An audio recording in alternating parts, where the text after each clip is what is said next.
I'm Dr. GSK Velu, the chairman of FICCI Tamil Nadu State Council. And as every speaker talked, it's a great moment for all of us to have all the southern states together to discuss on a common cause. The GST is a very touchy subject and it's creating a lot of controversies, and it's really apt for FICCI to organize this meeting. And we have a very eminent minister in Tamil Nadu. I have the pleasant duty of introducing him as our guest of honor, Dr. PTR Palanivel Thiagarajan, the Honorable Minister for Finance and Human Resource Management, Tamil Nadu. Dr. PTR Palanivel Thiagarajan needs no introduction. He is very well known and one of the most distinguished ministers of Tamil Nadu. Yet the occasion demands I introduce him in brief. Dr. Palanivel Thiagarajan is the MLA of Madurai Central Constituency in the 15th and 16th Legislative Assemblies of Tamil Nadu. And I am also very happy I come from his constituency. I studied in Tamil Nadu. I am in Madurai. I currently serve as the Minister for Finance and Human Resources Management in the Tamil Nadu government. In June 2017, he was appointed as the founding secretary of the newly formed IT wing of the DMK. In that capacity, he has undertaken the build out of the party's technology platforms and a cadre of over 150,000 office bearers across the state. He is also a designated spokesperson for the party, generally focusing on economic, budget, and state central finances and policy matters. Dr. Rajan previously worked as an international investment banker for many years in several trading, marketing, sales, and senior management roles at Lehman Brothers, largely in New York, and Standard Chartered Bank, mostly based in Singapore, where he last served as Senior Managing Director, Financial Markets, overseeing the sales of several fixed income products globally. Prior to banking, his career spanned in academia, agriculture, consulting, manufacturing, and research. Dr. Rajan represents the fourth generation of his family's engagement in the Dravidian movement, and he is the third generation elected representative, following in the footsteps of his grandfather, Tamilvel Sir P.T. Rajan, former minister and chief minister of the Madras presidency under diarchy. And his father, PTR Palanivel Rajan, former speaker of the Tamil Nadu Legislative Assembly and minister of the government of Tamil Nadu. Dr. Rajan earned a BTech honors in chemical engineering from NIT Trichy, MS Operation Research and PhD Human Factors Engineering and Engineering Psychology from the State University of New York, and an MBA Finance from the MIT Sloan School of Management. It's a great pleasure to welcome such a noted personality as our guest of honor today. So on behalf of FICCI, I would request Honorable Finance Minister of Tamil Nadu, Dr. PTR Palanivel Thiagarajan, to deliver the special address and bless this gathering. Thank you, sir. Thank you very much for that very kind and very long introduction. I'm very happy to be here and at least fill up the space where my colleagues seem to have technical disruptions. I think the introductory statements of both Mr. Muralidharan and Mr. Mukul Gupta were very informative. I think we talked about a whole range of issues, from the nature of GST in terms of states' rights to execution difficulties to constitutional interpretations to what is really the role of the council, the role of the fitment committee, how binding are certain decisions and so forth. I would say that as one of the most recent entrants to the council, and as somebody who came into politics only about 5 years ago, the thing that strikes me first is how shaky the system is. For something that is supposed to service a country of 1 billion, almost 400 million people, the system seems a bit voluntarily sticking together rather than systemically well designed and robust. From the discussions we have in the council about what is for information, what is for ratification, what is for approval, to the extent to which decisions are taken by the fitment committee as opposed to the council itself. For example, in the recent 45th council meeting, 40 or 50 decisions across 120 pages of the fitment committee were put up for discussion at the council as item number 12 or 13 or 14 out of an 18-point agenda. So one asks oneself, is that a realistic kind of application of mind and amount of time in which a 30-odd member council can actually discuss these issues to any depth of detail?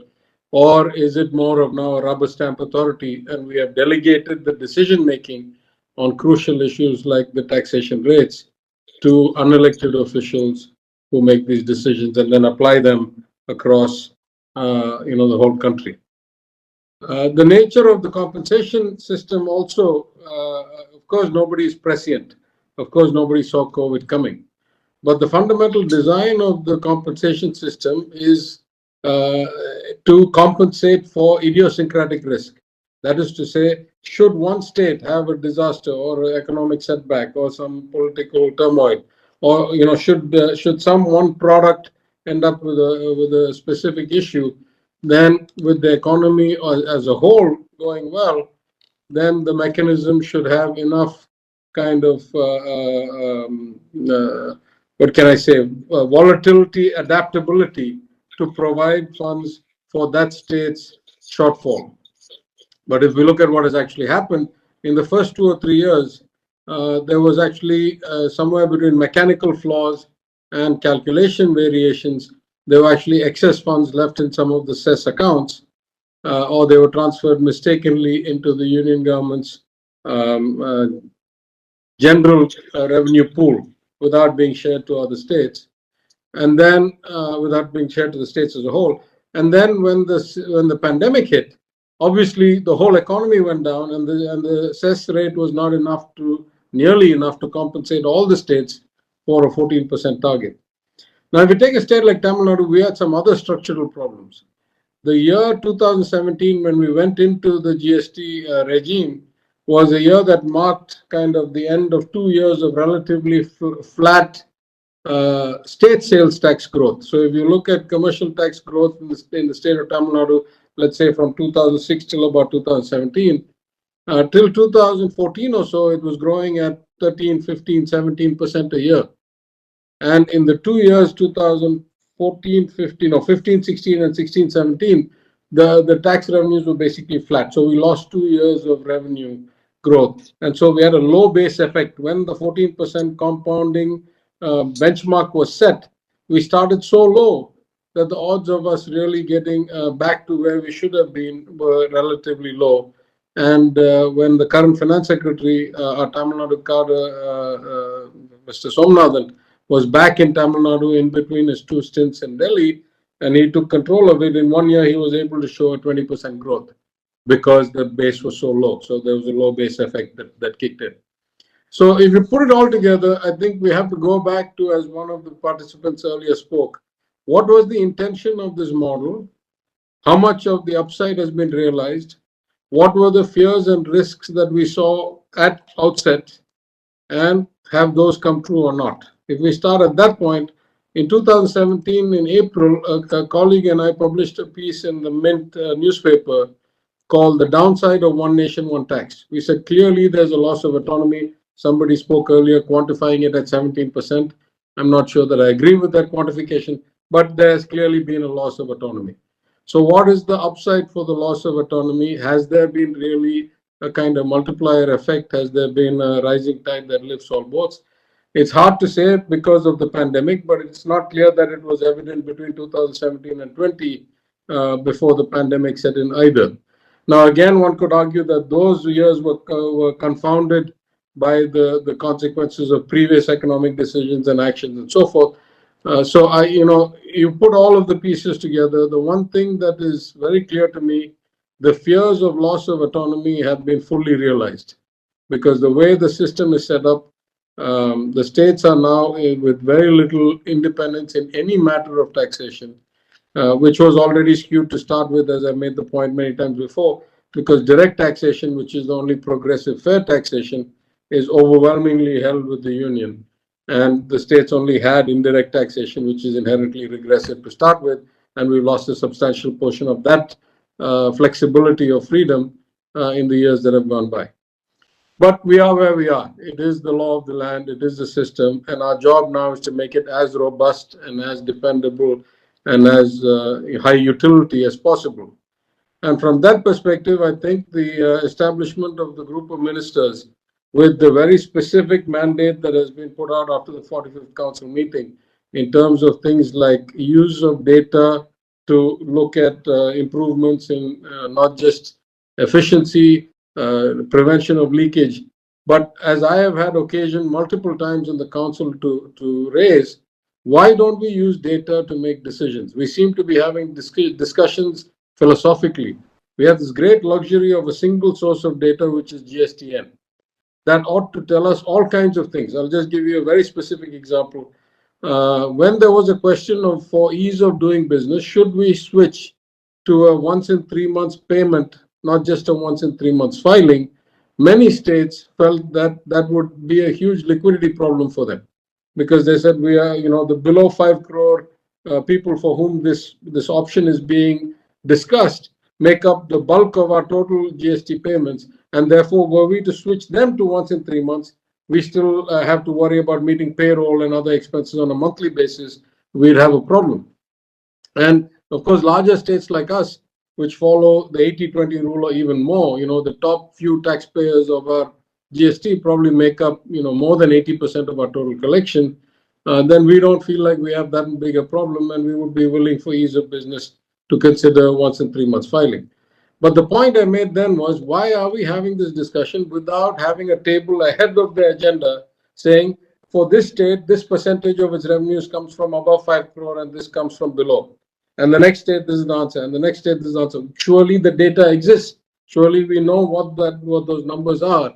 And then we can have a more enlightened, meaningful discussion. Because were we to understand who is affected, then we can either consider that there's some alternatives, or better yet, I said, were we to go to once in 3 month filing, you can still stagger the 3 months. Not everybody should be filing on January, April, July, etc. You can do 1/3 of them should file on that cycle, 1/3 on the plus 1 month cycle, and 1/3 on the plus 2 month cycle, and you'd get over the problem at least after the initial hiccup of liquidity. So I think, whatever system we have, it has inherent limitations. The limitations of the compensation model are very, very clear and acute. It was never designed for systemic risk. It was never designed for a pandemic type. Everybody's economy is down, union and all states together. And it's not clear to me this mechanism, if extended, would be, a significantly better outcome, even were we to get a very rapid recovery economically, which at least so far we have not seen, because even as the latest GSDP data or GDP data shows, we are not yet quite where we were in 2019. So, 1 year of recovery has not made up for 1 year of loss. And that's in notional numbers, let alone real adjusted for inflation numbers. So I think the mechanism for compensation, were it to be extended, though there's some mixed information coming out. The attendees felt like there was still some open room. The press conference seemed to indicate the Honorable Union Finance Minister thought that the door was closed. It seems to me, were it to continue, it still needs to have a better design than the system that we have now. But there's certainly a whole lot more we can do. In Tamil Nadu, for example, our collections have gone up a lot. Ever since the regime change about 4 or 5 months ago, we've tightened down a lot. And the commercial taxes minister and I, who happen to come from the same town, we work very closely together. And it's very clear to us that there's a huge amount of upside left, which all the macroeconomic data shows that our tax collections have dropped by about 1.5–2% of our GSDP over the last 6–7 years. And we think that our empirical evidence shows there's a lot of avoidance, a lot of fake, bill trading and so forth going on. So I think data will help us solve a lot of problems. Rationalization from the other group of ministers that the Honorable Minister from Kerala is a member of will help us solve some of the problems. I've seen several studies that say that the net effective rate should have been closer to 14–15%. And right now, the weighted average rate is somewhere around 11.7 to 11.9. Maybe that needs fixing. There's a broader issue of what proportion of the total taxation of the country should come from direct taxes versus indirect taxes, and how that has changed over the last 5, 6, 8 years. So I think there's a whole lot of issues. But within the constraints of the GST, certainly I see a lot of upside in terms of systems improvements, data-driven assessment and decision-making, plugging of loopholes, improvement of enforcement, and uniform enforcement. So if you take a state like Tamil Nadu, we expect that our consumption is quite high as well as our production, unlike some states that are clearly more consumption than production, like let's say Uttar Pradesh, or some states like Maharashtra that are clearly, or Gujarat, clearly more production than consumption. Tamil Nadu is a more balanced state because we have a lower Gini coefficient, a relatively well-to-do population, a relatively high per capita GDP, and a relatively kind of equal or inclusive society. But we find that there's about a 2,000 something crore gap between the IGST in and out. And somewhere we worry whether that is a reflection that our systems are better than other states, and whether there's a need for improvement in terms of the IGST calculations. So I think, there were originally some fears philosophically.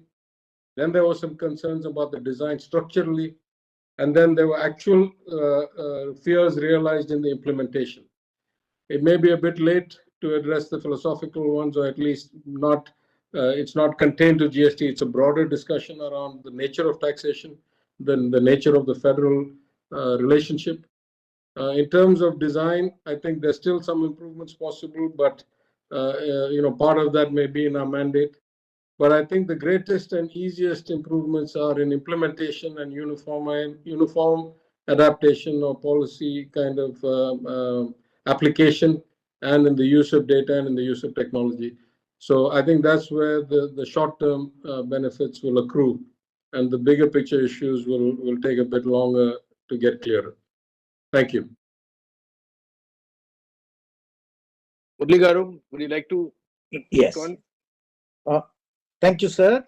We are very grateful to you for that address. You have raised very important issues, and being so erudite in this field, you have also suggested some of the measures that can be taken within the framework of the GST law. And we look forward to taking your ideas and putting it into the report that we are likely to submit to at the national level. Thank you, sir. Q&A session. Thank you so please. much. Thank you. I think we'll make it short. And my first question is Mr. Thiagarajan. Sir, I think these questions have come from one of your constituents in Tamil Nadu, Mr. Srihari Balakrishnan. Sir, can you hear me? Yes, sir. I just unmuted myself. Go ahead. Yeah, thank you. It is about inverted structure in textiles need correction. The current structure makes structure very uncompetitive. Getting textiles into the 12% bracket, at least the fabrics and garments past, will help. So can the government help in doing this reversing the inverted structure? Over to you, sir. The question is a very simple one, in the sense that, of course, there are many instances, and the government recognizes, the Honorable Union Finance Minister has explicitly stated that as one of the deliverables of the GOM constituted with my colleague, the Honorable Minister from Kerala. So I think the broader question ought to be, how did we arrive at a situation where we have multiple supply chains, multiple industry products, where the structures are inverted or at least not in alignment? And what does it say about the process that went into this? And also, what does it say about having 5 or 6 different slabs? How many countries have such kind of different slabs, as opposed to 1 or 2 or exempt and 1 or exempt and 2? So I think there's a broader question about the whole design of the system. This particular one, I'm sure that my respected colleagues who are in the GOM will look into it. And also, as I mentioned in the Fitment Committee report that came into the 45th Council's agenda, there were many instances where they had actually resolved this inverted structure problem. But I see it as a hugely complex problem. It's not in one instance, it's in dozens of instances probably. And that's just on like 3 councils and 4 months into the job. Somebody who has a greater depth of experience may know of many more instances. And I think it's just it calls attention to the fact that we need a more simplified regime, because we can't be doing this many individual hundreds of decisions on thousands of products on a regular basis. My honorable colleague from Kerala pointed out that the whole nature of the discussion and the time allowed and the number of subjects covered is itself less than ideal. So I think that's the broader issue here. Thank you, sir. The next question is also from Tanjavur. Somebody has asked me the question, Mr. Mahalingam.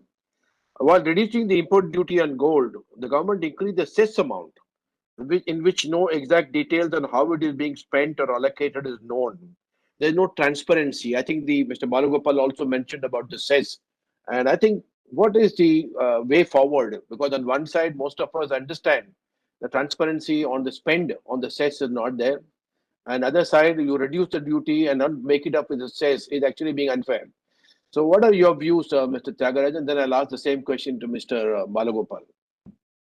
So I think my views are very clear and they have been repeated often, which is that the ratio of direct to indirect taxes has changed dramatically in the last 7 years.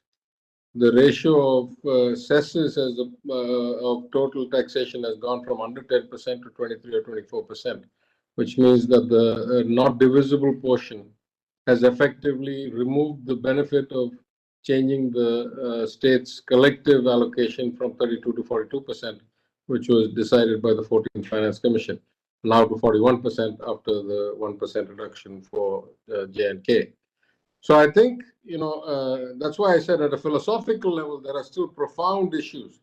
What is the nature of fair taxation? Who should get to do it? In a federal system, I'll echo my colleague, the Honorable Minister from Kerala, and say, if you go to avowedly capitalist America or avowedly communist China on the other extreme, if you consider us in the context of any large country, a large economy in the world, we are the only country where so much of the taxation power rests at the union, at the federal top level, and none of it at the lower levels. So if you take US, not only are there state and sales and income and direct and indirect taxes at the federal level, at the state level, at the county level, at the city level. In China, the same way. And in India is about the only place where you have this. And the notion of standardized kind of approach implies that fairness will be built into it. But we don't get to control how much of the total is direct or how much of the total is cess. So at some level, this is a profoundly kind of unbalanced relationship, and we are seeing the consequences of that. I would like to thank the Honorable Finance Ministers of Karnataka, Kerala, Tamil Nadu, and Telangana for taking time out and literally, joining us today and sharing their suggestions and concerns for the successful implementation of GST. I think the Honorable Finance Minister of Tamil Nadu has set a task that we need to get industry participation also, and I will take care of that, sir. And we hope to have you for 2 weeks going forward. So thank you once again, everybody, for joining us. Thank you.